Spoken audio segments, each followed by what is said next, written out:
Well, hello, my friends. I've returned again. It's been an interesting morning. Um, I have just returned from a really important doctor's appointment, followed by the weekly mail outs of my eBay orders at my neighborhood post office, followed by a Subway sandwich for lunch. Oops, I'm kind of experimenting here with some of the lighting here.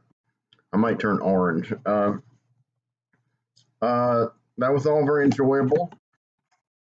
Um, the eBay sales are picking up ever so slightly after brutal December drop off from the great uh, sales I had in November. So anyway, I'm trying to take one day at a time. My hands and arms are in terrible shape. The only reason I'm not wearing my bracelet, gauntlets, whatever, for my hands, the braces, it's because I've been wearing them all morning, and sometimes they limit me in little things I need to do to the point where then when I go against them, that creates pain because you can't move your wrists at all or this part. So I'm giving them a break, and I'm self-medicating with a lovely cocktail, um, secret ingredients.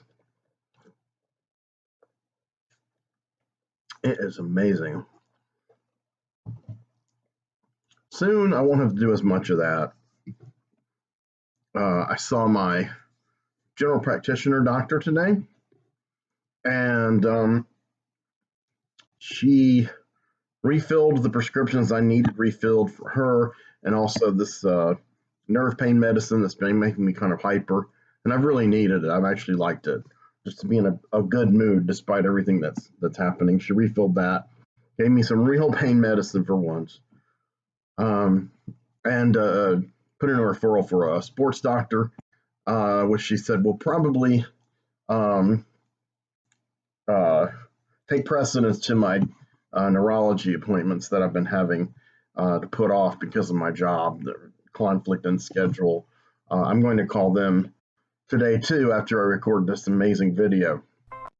So there is hope. I won't be able to today, but early next week I'll be able to get all my refills all at once because I'm almost completely out of a lot of this stuff, and it's been rough. It's been a really rough time. You're not being able to really type for periods of time without hurting or numbness, and I have a lot of nerve pain all through from my elbow all the way through my forearm.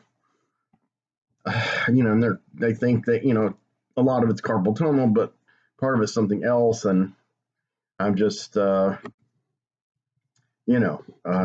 pain. Someone once said, great pain creates character distortion, and so I'm trying not to let it distort my character. And so the nerve pain medicine has been great, kind of interacting, I guess, with my Prozac to generally make me very hyper, and I don't know, and creative. Really, I feel uninhibited. Some circuit went off in my brain. Um, but yeah, it's good. I needed to regain some of my focus. I haven't regained all of it. Uh, I still have panic attacks. I still have moments where I get frustrated and I can't do certain things because pain is constantly distracting me. It's an endless irritant. So, yeah, I'm having difficulties. I'm almost broke. I'm hoping my eBay will pick up, but I can't depend on it. Um, I'm gradually paying my bills as I can. I'm behind on all my credit cards. I haven't paid on any of them in over a month. I'm behind like 2 payments. So it's tricky. I have a really high HOA, and that sucks. I'm behind on that. But um, I'm thinking about doing yet another. I did one last year and the year before. A Facebook fundraising thing, and also a GoFundMe, so that I can try to pay my property tax. which I think I can pay at the latest in May, on May 1st. And I have no money for it now. And it's my single largest bill of the year every year. Think single. My tax return should take care of a chunk of it, but after that, I don't know. It's a little scary, so that may be something I'll be doing. If you can help, please help. I understand it's hard on everyone right now. The economy is just a fucking mess. So, but I wanted to touch base, and I wanted to share along these lines of me needing money. I wanted to share some more things that I'm selling on my eBay, and who knows, they might interest you guys. I'll probably do some CDs as I have before, but I might do some comics. Right now, I'm about to add a few titles to my eBay store. This one is Swamp Thing 31 from 1984 by Alan Moore, Stephen Bissett, John Toddleman, which was kind of the team supreme on Swamp Thing in the mid-'80s. Really revitalized the book. Put Alan Moore on the map in America. Dark stuff, man. Dark stuff. With Arcane coming back from the dead and kind of, inhabiting the body of Matt Cable, so he's having sex with his wife Abby. So essentially, Abby's uncle is, pretty heavy stuff. Very dark horror with some philosophy in there. That one's in incredibly good condition. I'd say about 8.0 at least. This one's not in that great condition. This was kind of an odds and end Marvel premiere featuring Doctor Strange. This was number 11. It has a beautiful Frank Bruner cover and a wraparound art from Mr. Bruner. And it came out in 1972, I want to say. 1973. 1973. But most of it is if I can find 2 pages in a row without ads. They had tons of ads back then. That might be an impossible task, I have to say. Yeah. Good old Marvel. Every other page is an ad. But this was a reprint of Strange Tales 110 from 1962. The very first appearance of Doctor Strange. There's still fine art and story, just, not in the book you were hoping it would be in. I'm not selling that one for much because it's a reprint and the condition's kind of weird. I've got Swamp Thing 28. Really outstanding condition, easily 8.0, if not higher. Sean McManus did the guest appearance, and its story is a parody of Pogo Possum by Walt Kelly. Got a couple of Barry Windsor Smith treasures here from his early years. He did a 3-issue run on Avengers. The villain was Ares, who later became rehabilitated somewhat and became one of the Avengers. That was much later in the Bendis years. Beautiful work. Beautiful work. This is, like I said, number 98. And this is from the year, who knows when? 1972. 1972. The next issue, that's in really good condition. This one is even better condition. I haven't graded it yet. I would say 7.5, almost to 8. Ares is trying to, fuck over his half-brother Hercules here, who hasn't been in the Avengers at this point in, 40-some issues. But yeah. So they, Hercules is under attack, and the Avengers are there to rescue their buddy. Another classic. I don't know if I should have gotten Barry Windsor Smith to sign some books for me, but I only met him once or twice. Avengers number 93. Now, this is a key issue in that it's part 5 of the part 5 of the Kree Skrull War. But it's the second issue with Neil Adams appearing. He did the cover of issue 92, but a little misleading because he did none of the art inside. Well, this is the very first complete cover and interior art all the way through appearance of Neil Adams on the Avengers. So it's kind of key. This one is asking up for 115 to 120. Make me an offer though. I'll go low.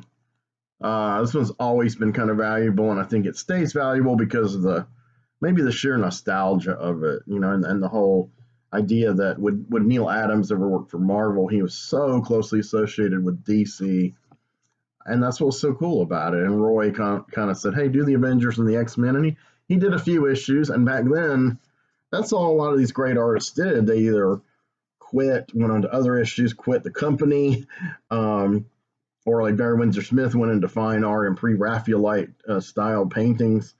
Neil Adams founded his own comic company, Continuity Studios. There was The Studio with Jeffrey Jones and some great ones in that studio. Who was in it? I think my brain went blank. Jeffrey Jones and Bernie Wrightson, I believe. And then Jim Starlin, of course. He did have longer runs, but even his stuff was considered kind of rare. He did a few Captain Marvels, and he did several Warlocks, and then he went off and did, adult fantasy painted work like Metamorphosis Odyssey. A lot of these guys returned to comics, to mainstream comics, the big one and the big two, in the 80s, and, that would have been unthinkable in the 70s for these guys. It was a weird time. It was like they're gone, they're ever coming back. Their appearances are worth so much money. And then they kind of devalued themselves because they came back, because the companies were like, we want you back. And, by the 80s, they were rolling in money, so they could kind of, they could basically be like, hey, come on over here, and they'd do it. What else? These are not necessarily in order. The Saga of the Swamp Thing #1, 1982, with a beautiful cover by Tom Yeats and interior art. Tom Yeats was kind of a big influence on me in the mid 80s, and in my young going into junior high years. But not so much for Man Thing, for Swamp Thing. I liked his covers. I didn't see many of the interiors. I didn't buy the issues, but I did buy Eclipse's. Was it Eclipse? It was Epic Comics. They had a series called Time Spirits, where these two Native American time travelers, an old shaman and a young mischievous boy, time travel. And one issue particularly had Jimi Hendrix. And man, Yeats' art on Hendrix was, I copied it for a musician character I had, which I still have, named Curio. I did a whole Curio comic book page, like a sample. And unfortunately, I don't have that anymore. I thought it was beautiful, but, I took it to a convention, and it was very, the inks were like John Toddleben meets Tom Yeats, and I showed it to this local cat named Tom Poston, who was trying to break into DC, and he was just breaking in with Robin, and his, thing was like real clunky, like he drew kind of like, subpar action stuff, generic, not dynamic, almost cartoony, and then before cartoony became big, and I don't mean cartoony like Sienkiewicz, because that's the extreme, and that did get big, but kind of low conscious work. And then his inking style was like, the spot blacks, and then a few little twitters here and there, a few little, no character. So I showed him my page, and he said, it's too busy. It's too busy. What's with all these lines? So I wonder, because, the other extreme of lines that have no craftsmanship to them, like Toddleman's or Yeats's did, or Sienkiewicz's, people like Todd McFarlane and Rob Liefeld and all those guys, Jim Lee. I wondered if Tom Poston hated those. Probably not, because they were popular. I don't know what became of that guy. He was kind of a stick in the mud. But it really kind of annoyed me, because he didn't even appreciate what I was going for. And ironically, at the same convention, I don't know if I showed him my page, but I asked Mike Kaluta what he thought of John Toddleben.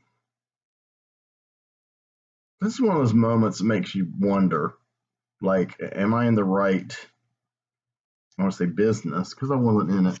Am I in the right field to express my art? And Michael Kaluta said, too many lines, too many lines. And I'm like, Kaluta, all you are is lines. To the point where there's no, I mean, you don't need to have generic spot blacks. There's no contrast in his work. I mean, uncolored, it's, you put it at a distance and it's a little hard to see. I mean, there's no weight to the figures. It's just go up to it close and you're appreciating the filigree, the prettiness of it. Now, he's done work that transcends that, but it's still, yeah, I'm not a big Kaluta fan. And most of the people I know in the, Wald Newton circles just are crazy about him. I think if he hadn't said that to me, I might have cut him more slack.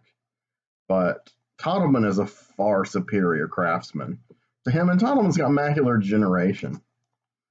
I like some of Kaluta's work in the 70s. I like the stuff that I think inspired my Wald Newton people to like him, like his brief turn in the mid 70s on DC when he did the Shadow with Bernie Wrightson. But Wrightson can make anybody look good. So yeah, I don't know. I think this is like $12 right now. These are all our best offer. Another classic Saga of the Swamp Thing before it changed to Drop the Comics Code and became just Swamp Thing again. Number 27. This one's going for a good bit of money. I want to say 25 to 35. Excellent shape. It's basically the return of, well, no, I'm sorry. We'll get back here. It's the second, this is complicated. It's the first or second reappearance of the Etrigan the Demon. It might be the first issue before it that's worth more money, which I may have sold. And, well, I've already sold it. I just mailed it off. That was worth a bit of money. This is the next issue. So that issue was the reappearance of Jason Blood after a number of years, and then the Demon at the end. So that and just the whole story, the Alan Moore Bissett Tottleman thing, it was worth quite a bit of money. I think I got $40 for it, though, which is good. This one is a little bit less. A very action cover, very very atypical for Bissett and Tottleman. Beautiful, great stuff. I got number 29, where Arcane starts to return. You see the Comics Code was off of it. And they were like, this is just too fucking much. Abby scrubbing her naked body clean, feeling defiled, and insects and shit, and incest happening sort of by proxy. Yeah, they just couldn't handle. Their heads exploded. And Swamp Thing never looked back. That is the seed of the Vertigo line. When they're like, we can tell these adult stories with these established characters, and people will read them if they are well done. Well done. I don't remember how much I'm selling this for, but you can check my eBay address on the description below. Number 30. I'm about to put this in a new bag. Really beautiful, detailed work here. Kind of a classic cover, as they're besieged by the nightmarishness of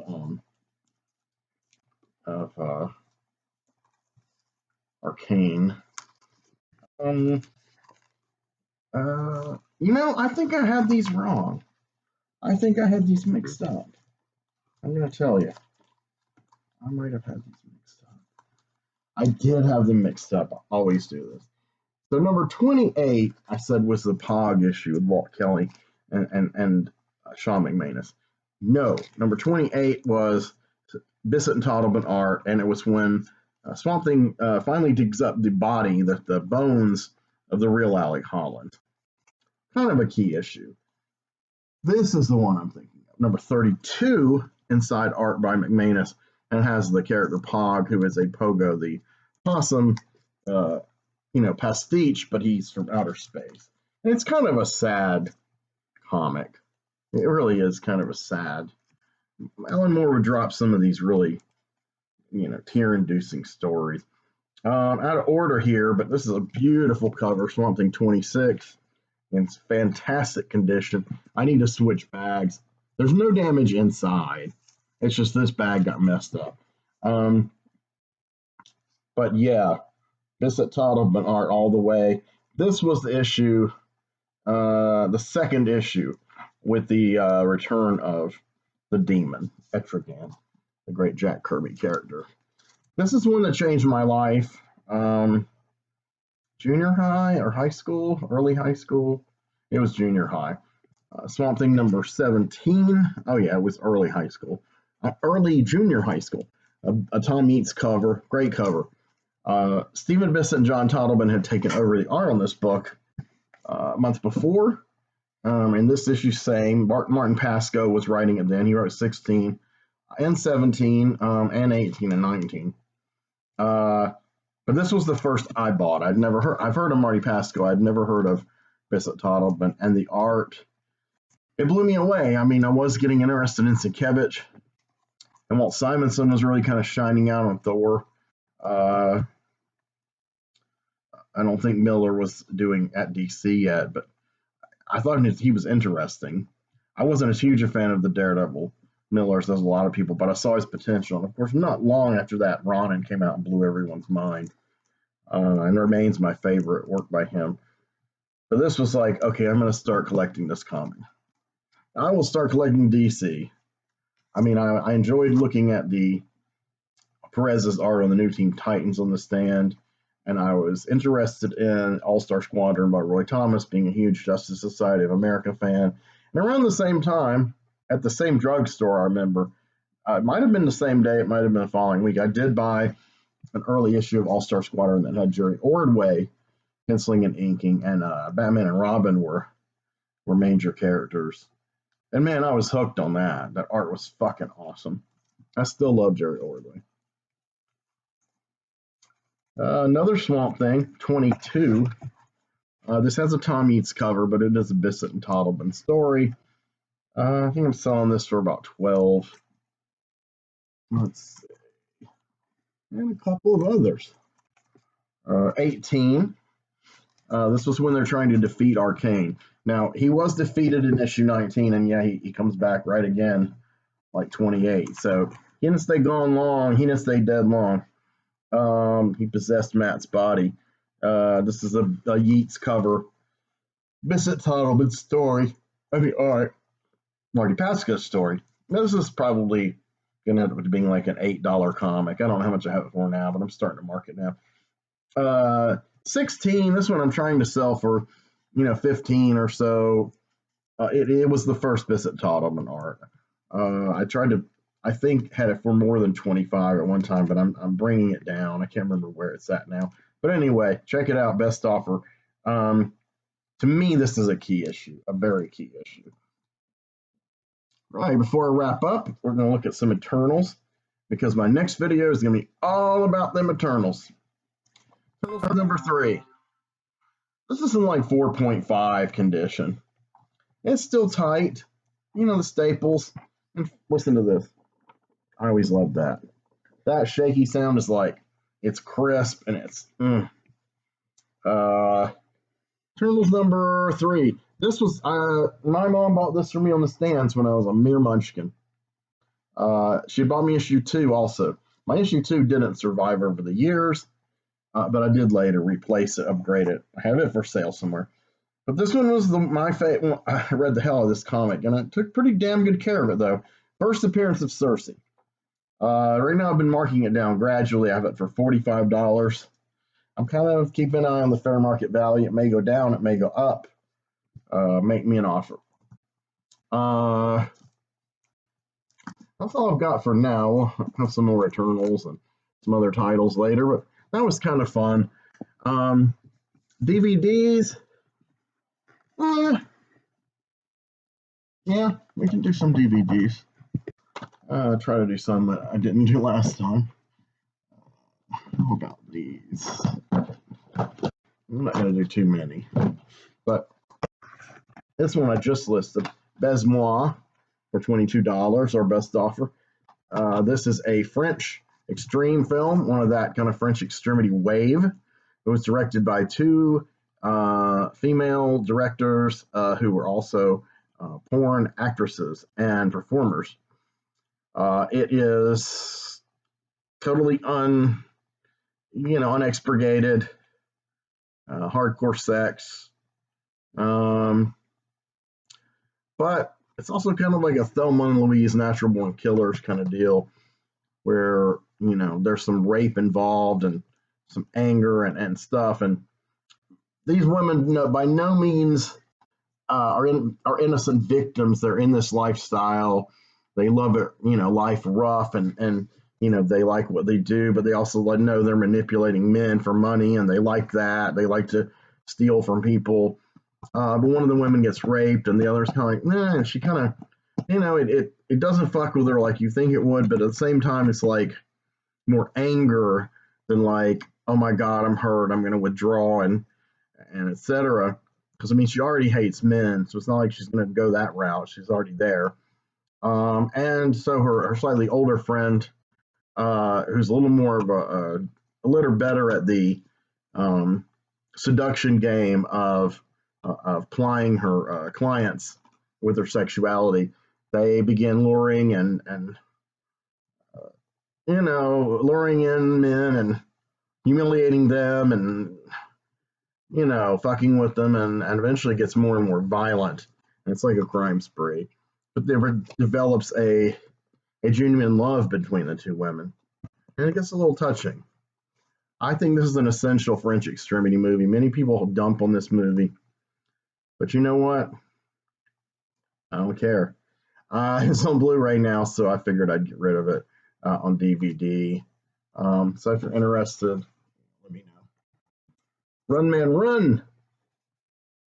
Thomas Million. I don't think I've told you guys about this one yet. Maybe I have. Blue Underground. I think I have this for maybe down to like $16, $15, $16. A little higher, maybe. But anyway, best offer. Like new. Great Sergio Solima Western. And then these four are all by the same director. This now defunct company, Fantoma, put out a series of 5 or 6 of his movies. Maybe it was 6. The other 2 are Irizumi and Manji. So these are the 4 I bought. Red Angel. The director's Yasuzo Masumura.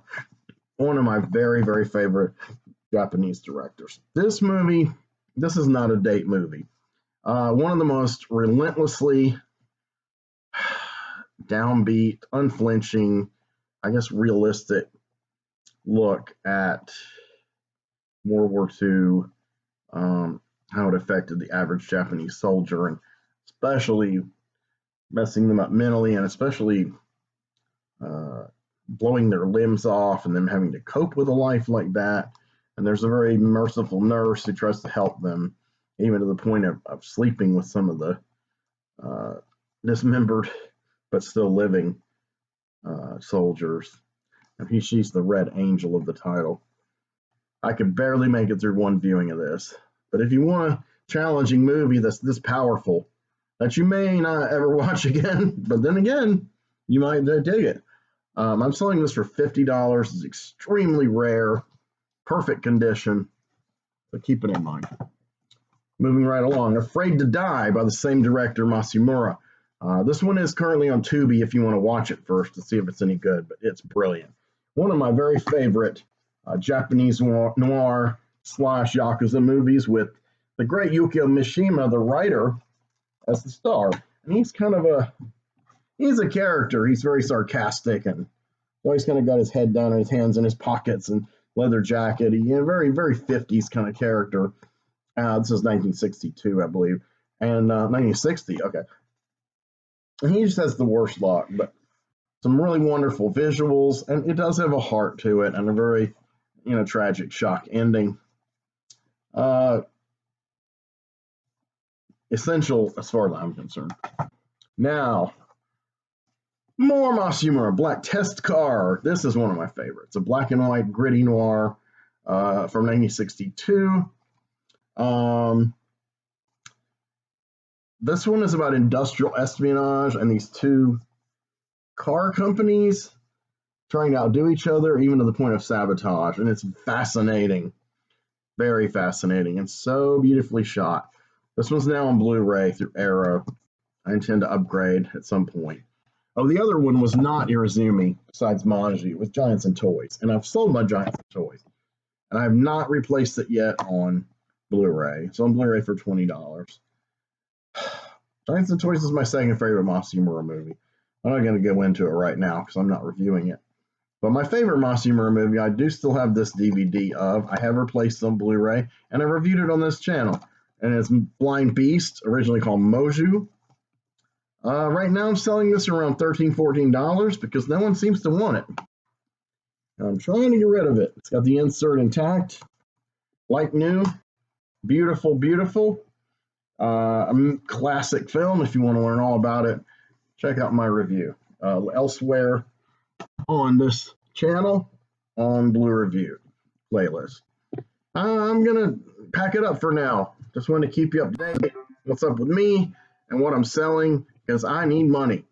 So anyway, but I just love talking about this stuff too. I'm not gonna lie. So keep your eyes peeled. I'm gonna have some other reviews in the next few days, including one of a film that you guys have been waiting breathlessly for me to get to. I'm sure you'll see what I think of it. So anyway, rock on.